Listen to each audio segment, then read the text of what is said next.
Kumustahin po natin sitwasyon ngayon sa Vatican City kasunod ng pagpanaw ni Pope Francis. Kasama natin si GMA Integrated News Stringer, Pia Gonzalez Abucay.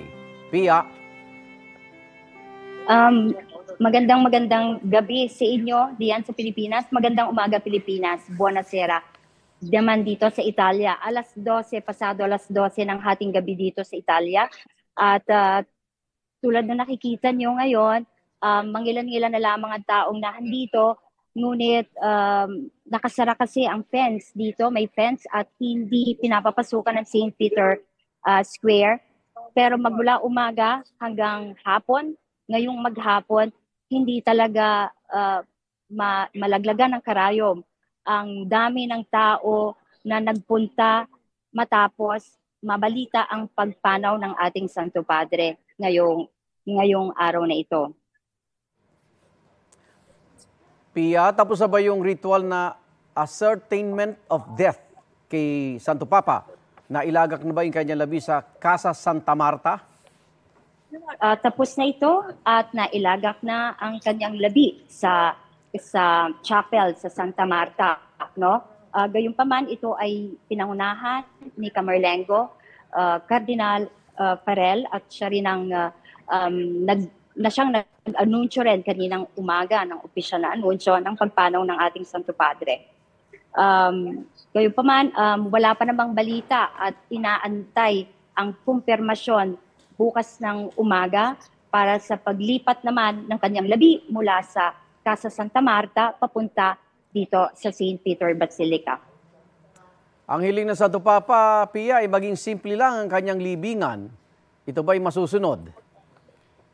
Sa palagay ko po, susundin ito dahil ito ang kanyang kahilingan. No? Ngunit kung gaano man kasimple gawin ang ritual na ito, sigurado na milyon pa rin ang taong nanaisin na maging bahagi ng paghahatid kay Pope Francis sa kanyang huling hantungan. May impormasyon na ba kung kailan mismo yung kanyang magiging libing?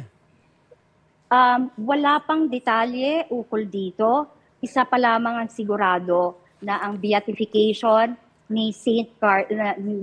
Carlos, no, na magiging St. Carlos sa linggong darating ay ipinustpone muna. Oh. So, sa ngayon, iyon ang mga impormasyon mula sa Vatican. Wala pang eksaktong araw.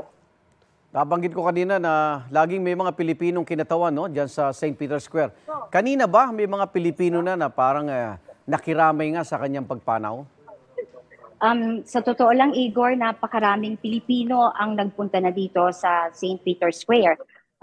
Mula sa migranteng Pilipino, sa mga turistang Pilipino at mga debotong Katoliko, lahat sila ay naging bahagi ng pagdarasal ng Santo Rosario kaninang alas 7:30 ng gabi dito sa Italia at diyan naman ay 1:30 ng madaling araw.